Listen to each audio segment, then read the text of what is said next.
Applications of electrochemical series हम पिछले class में भी देख रहे थे। अब उससे आगे इसके एप्लीकेशंस को हम लोग देखें। अगला एप्लीकेशन है to predict that whether the given metal can displace hydrogen gas from dilute acids. आप जानते हैं कि acids are H+ ion donors and aqueous solution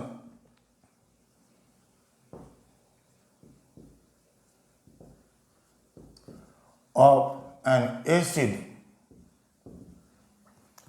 in dilute situation, मतलब जब कंसंट्रेशन कम हो, लो हो, is rich in H+ ions, उसमें H+ ions बहुतायत मात्रा में उपलब्ध है। अब क्या करना है? हाइड्रोजन को डिस्प्लेस करना है। तो इसके लिए क्या करना होगा? H+ आयन को रिड्यूस करना होगा।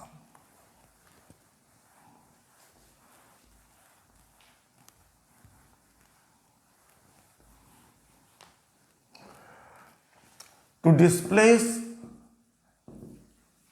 hydrogen gas from dilute acid, dilute acid के सॉल्यूशन से H+ ion are required to be reduced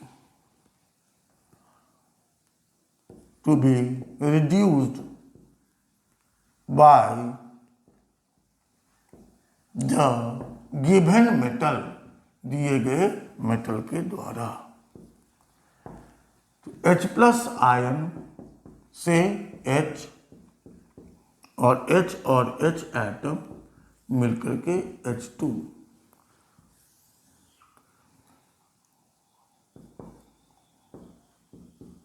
क्या हो जाएगा?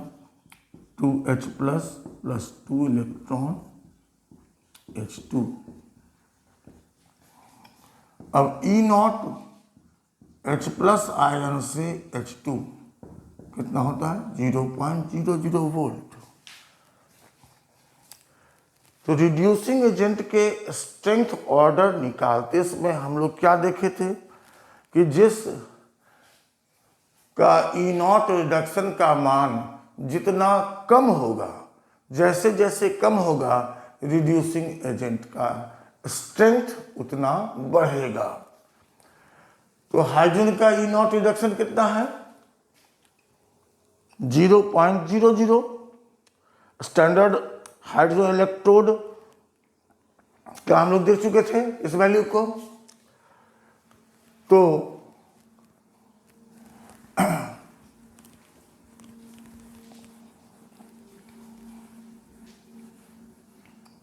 उसके साथ साथ हम लोग क्या जानते हैं?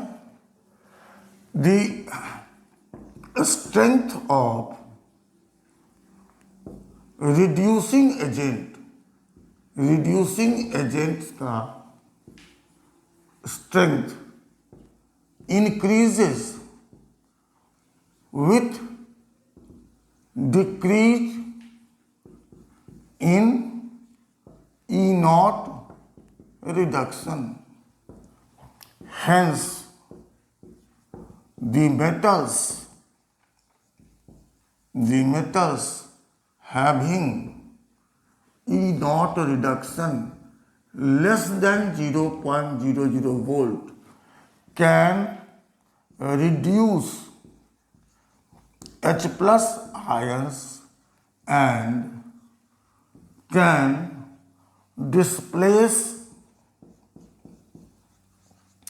hydrogen gas from solution of from dilute solution of acids. E not reduction का मान घटने से रिड्यूसिंग एजेंट का स्ट्रेंथ बढ़ता है, रिड्यूसिंग एजेंट का स्ट्रेंथ बढ़ता है। तो ई नॉट H प्लस से H2 का मान कितना है? 0.00 वोल्ट। अब इससे जिसका कम होगा वो क्या होगा? इससे ज्यादा स्ट्रॉन्गर रिड्यूसिंग एजेंट, और जो स्ट्रॉन्गर रिड्यूसिंग एजेंट होगा वह इसको रिड्यूस कर सकता है। किसको? H प्लस आयन को। और इस तरह से वैसे मेटल्स जिसका ई नॉट रिडक्शन का मान 0 से कम है, मतलब निगेटिव है, वो डाइल्यूट एसिड से हाइड्रोजन को डिस्प्लेस कर सकता है। लेकिन वैसे मेटल्स जिसका ई नॉट रिडक्शन का मान 0 से अधिक है, वो वीकर रिड्यूसिंग एजेंट होगा, इसलिए वो डिस्प्लेस नहीं कर सकेगा। तो क्या कर सकते हैं? वाइल द मेटल्स हैविंग, वैसे metals having E not reduction का मान जिसका ग्रेटर होगा 0.00 वोल्ट से, कैन नॉट डिस्प्लेस, वो डिस्प्लेस नहीं कर सकता है hydrogen gas from dilute acids. Dilute acid से हाइड्रोजन गैस को डिस्प्लेस नहीं कर सकेगा जिसका ई नॉट रिडक्शन का मान 0 से अधिक होगा, क्योंकि वो वीकर रिड्यूसिंग एजेंट हो जाएगा। अब जैसे ई नॉट Ag प्लस से Ag plus 0.80 volt, E not Cu plus plus से Cu plus 0.34 volt, E not Pb plus plus से Pb minus 0.13 volt, E not Fe plus plus से Fe minus 0.44 volt, E not Zn plus plus से Zn minus 0.76 volt. अब इन 5 metals में हम लोगों को बताना है कि कौन मेटल डाइल्यूट एसिड से रिएक्शन करके हाइड्रोजन डिस्प्लेस करेगा और कौन नहीं कर सकेगा। तो अभी हम लोग देखें, 0 से कम होने पर डिस्प्लेस कर सकेगा, अधिक होने पर नहीं कर सकेगा। इसका मतलब वैसे मेटल्स जिसका ई नॉट रिडक्शन 0 से ज़्यादा है, जैसे यहाँ सिल्वर, कॉपर, ऐसे metals can not displace hydrogen gas from dilute acids. Dilute acid से हाइड्रोजन गैस को डिस्प्लेस नहीं कर सकेगा। लेकिन ऐसे मेटल्स जिसका ई नॉट रिडक्शन का मान 0 से कम है, जैसे lead, iron, zinc etcetera, can displace, वो डिस्प्लेस कर सकता है hydrogen gas from dilute acids. Dilute acid के साथ रिएक्शन करके वह हाइड्रोजन गैस को डिस्प्लेस कर सकता है या करेगा। अब अगला एप्लीकेशन हम देखें कि to predict that whether the given metal can displace hydrogen gas from water or not.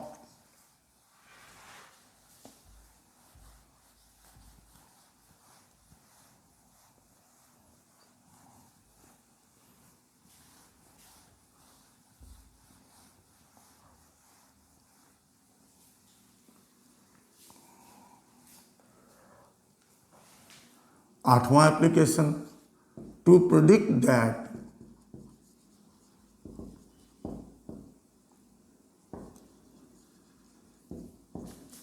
whether the given metal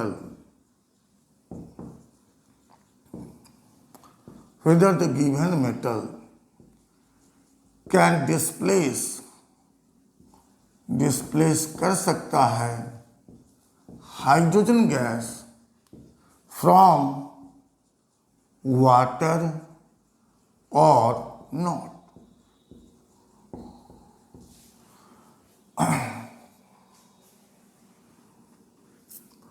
water is सबसे ज़्यादा कॉमनली यूज सॉल्वेंट, और polar solvent having feeble, negligible, self या auto ionisation, ions में विभक्त होना, as H2O plus H2O, H3O plus और OH minus. इसको लोग ऐसे भी लिख सकते हैं H2O से H plus OH minus, H2O plus H plus बराबर H3O प्लस। तो हम लोग देख रहे हैं कि यहां पर भी H प्लस आयन है और इसी को रिड्यूस करना होगा। बिल्कुल सही बात। तो इसका मतलब जिसका वैल्यू, जिस मेटल का E0 रिडक्शन का मान 0 से कम होगा, तो जैसे वो डाइल्यूट एसिड से कर सकता था डिस्प्लेस, वैसे वाटर से भी कर सकेगा। लेकिन यहाँ एक शर्त देखिए, एक कंडीशन क्या लिखा हुआ है, पोलर सॉल्वेंट हैविंग फीबल मतलब नेग्लिजिबल आयोनाइजेशन। इसका मतलब H प्लस बहुत ही नगण्य मात्रा में उपलब्ध है। मतलब प्योर वाटर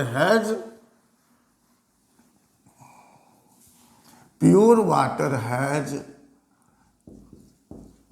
नेग्लिजिबल, नगण्य, नौ के बराबर आयोनाइजेशन, आयंस में separation, hence to displace hydrogen gas from water, the metal should be able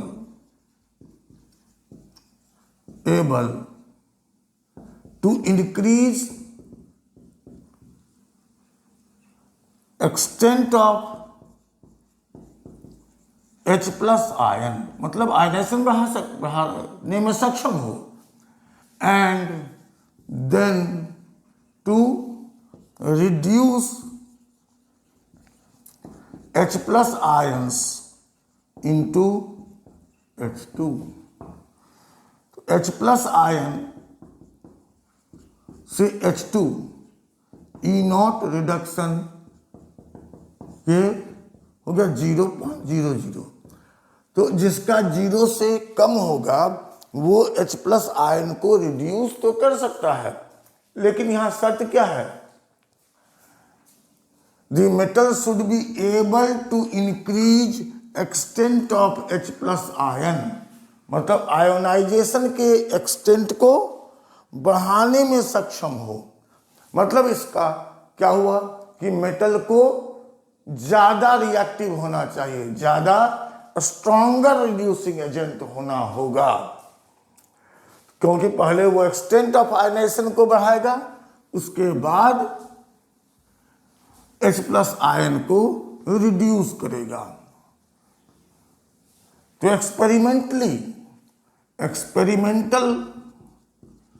experimental findings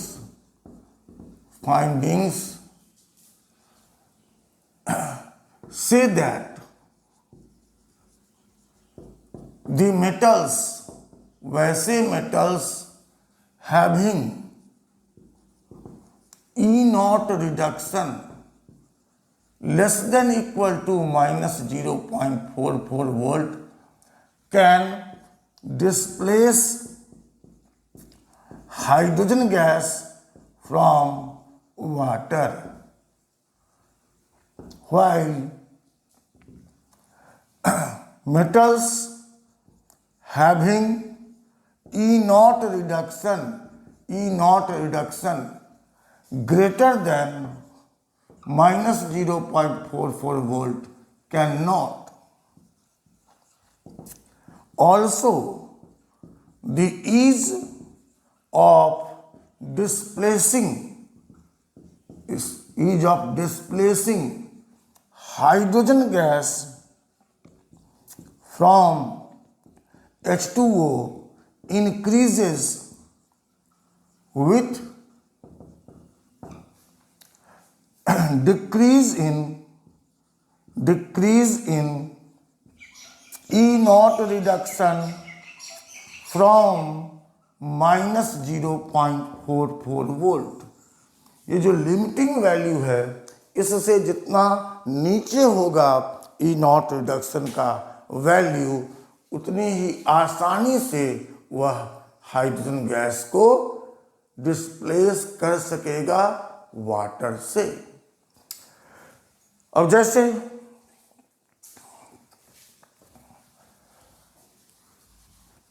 E0 reduction कुछ मेटल्स का हम लोग कंसीडर करें। E0 Pb++ से Pb minus 0.13 volt, E0 Fe++ से Fe minus 0.44 volt, E0 Mg++ से Mg minus 2.37 volt, E0 Na+ से Na minus 2.71 volt. अब इस एग्जाम्पल में हम लोग कंसिडर करें तो वैसे मेटल्स जिसका लिमिटिंग वैल्यू इस वैल्यू से अधिक है, like lead, can not displace, वह डिस्प्लेस नहीं कर सकता है hydrogen gas from water, but the metals like iron, magnesium, sodium, etc. can displace, वो डिस्प्लेस कर सकता है हाइड्रोजन गैस फ्रॉम वाटर। अब क्या करें, जब इस लिमिटिंग वैल्यू से जितना नीचे आएगा, ईज मतलब आसानी बढ़ेगी, तो ईज ऑफ डिस्प्लेसिंग, कितनी आसानी से वह डिस्प्लेस कर सकेगा हाइड्रोजन गैस फ्रॉम H2O। इस तीनों में अगर कंपेयर करें तो आयरन से आसानी से मैग्नीशियम, मैग्नीशियम से आसानी से सोडियम।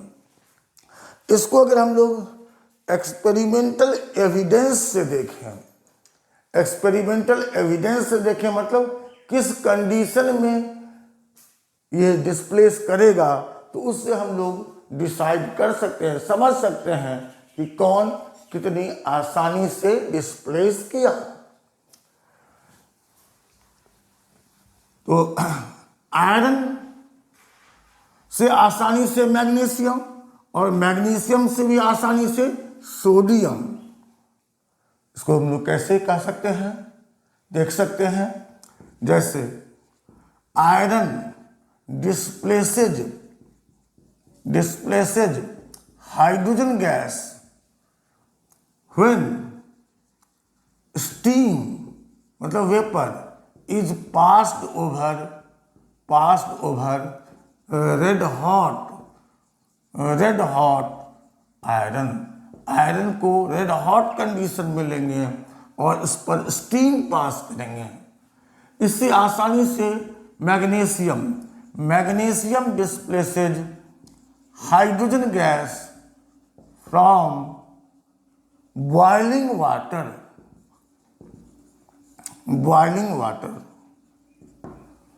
और sodium displaces hydrogen gas from cold water से भी, मतलब सबसे आसानी से इन तीनों में कौन डिस्प्लेस कर रहा है? सोडियम। तो जैसे जैसे ई नॉट रिडक्शन का मान -0.44 वोल्ट से लोअर होगा तो वह मेटल उतनी ही आसानी से हाइड्रोजन गैस को डिस्प्लेस कर सकता है। अब नेक्स्ट एप्लीकेशन हम देखें, to determine relative stability and thermal stability of oxides of metals. To determine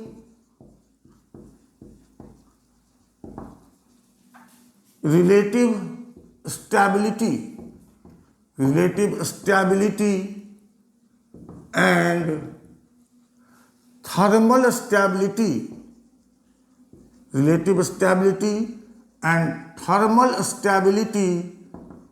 of metallic oxides या oxides of metals के oxides का stability। तो हम लोग कह सकते हैं इन जनरल स्टेबिलिटी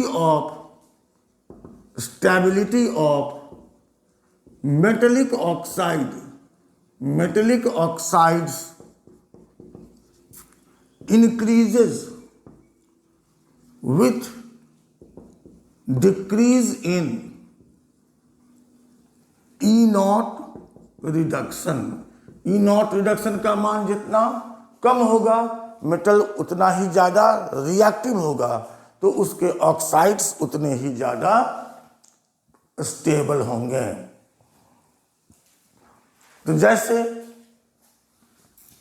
मान लीजिए कुछ मेटल्स का हम लोग ई नॉट रिडक्शन को कंसिडर करें, जैसे ई नॉट मर्क्यूरिक आयन से mercury plus 0.85 volt, E not Ag plus से Ag plus 0.80 volt, E not Cu plus plus से Cu plus 0.34 volt, E not Zn plus plus से Zn -0.76 volt.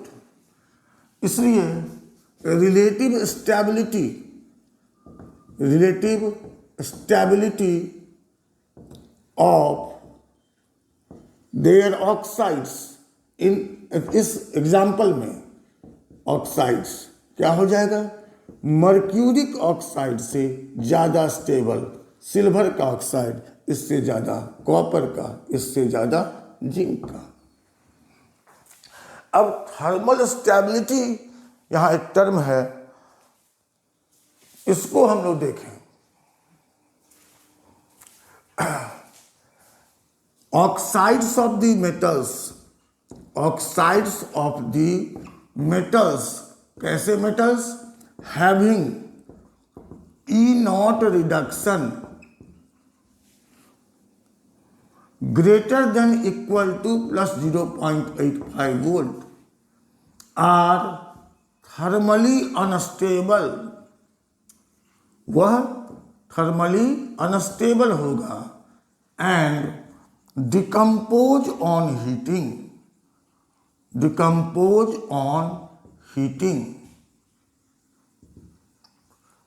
while oxides of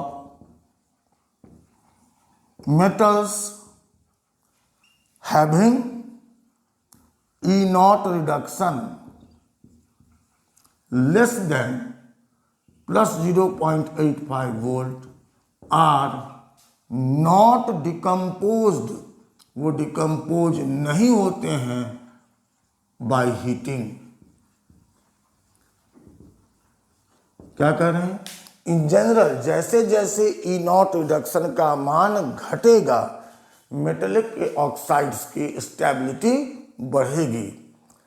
experimentally देखा गया है कि जिस metal का ई नॉट रिडक्शन का मान प्लस 0.85 वोल्ट के बराबर या उससे ज़्यादा है तो उसके ऑक्साइड्स थर्मली अनस्टेबल होते हैं और वो हीट करने पर डिकम्पोज कर जाते हैं। लेकिन जिन मेटल्स का ई नॉट रिडक्शन का मान उससे कम होता है वह थर्मली स्टेबल होता है, हीट करने पर डिकम्पोज नहीं होते हैं। जैसे हम लोग देख रहे हैं ये इस लिमिटिंग वैल्यू पर है, इसको अगर हीट करते हैं तो यह एक सर्टेन टेम्परेचर पर जाकर डिकम्पोज कर जाता है। लेकिन अगर हम लोग सिल्वर के ऑक्साइड के लिए देखें, इसका वैल्यू उस लिमिटिंग वैल्यू से कम है तो no chemical change, physical change होगा लेकिन कोई केमिकल चेंज नहीं होगा, नो डिकम्पोजिशन। अब मान लीजिए आपको कहा जाए कि ये जो डिकम्पोजिशन हुआ इसके लिए टेम्परेचर है 357 डिग्री सेल्सियस। अब कोई मेटल A+N से A का ई नॉट रिडक्शन का वैल्यू अगर प्लस 1.31 वोल्ट है तो यह किस टेम्परेचर पर डिकम्पोज करेगा? आप देख रहे हैं कि यहाँ पर प्लस 0.85 वोल्ट है तो वो थर्मली अनस्टेबल है और डिकम्पोज कर रहा है, उससे ये हाइयर वैल्यू है, इसका मतलब ये भी थर्मली अनस्टेबल होगा। कौन? इसका ऑक्साइड। तो जिस टेम्परेचर पर ये डिकम्पोज कर रहा है उससे लोअर टेम्परेचर पर ही इसके ऑक्साइड का डिकम्पोजिशन होगा। और अब आइए हम लोग 10वां application to calculate standard EMF, standard EMF of a cell या ऑफ ए गैल्वेनिक सेल।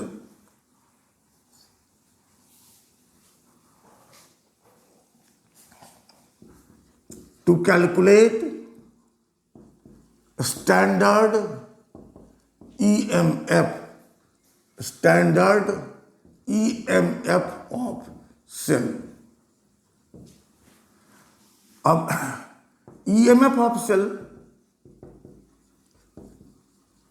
इसको हम लोग क्या कर सकते हैं?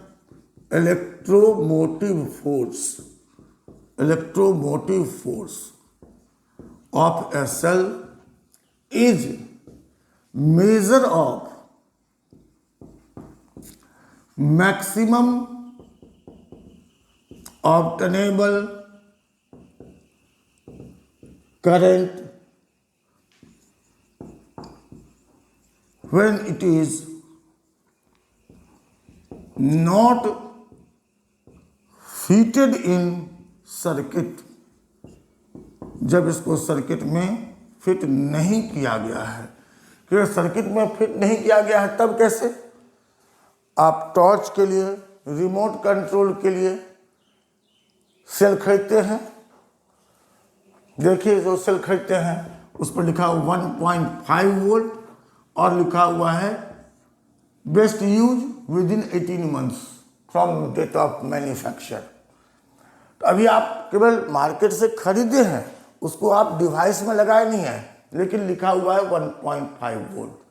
तो ये क्या हो गया? उसका EMF.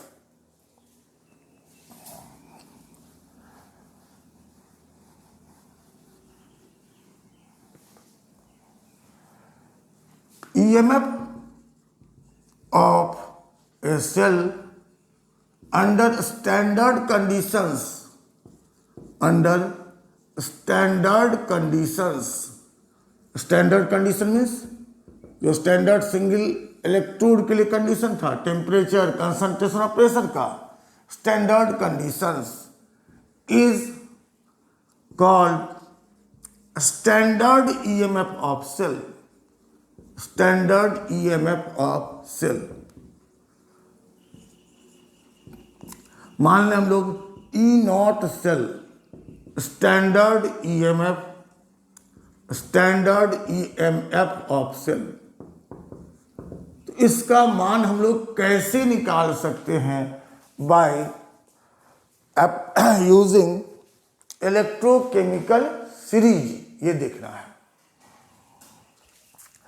E not cell standard EMF of cell, E not cell बराबर E not cathode minus E not anode, E not cathode minus E not anode.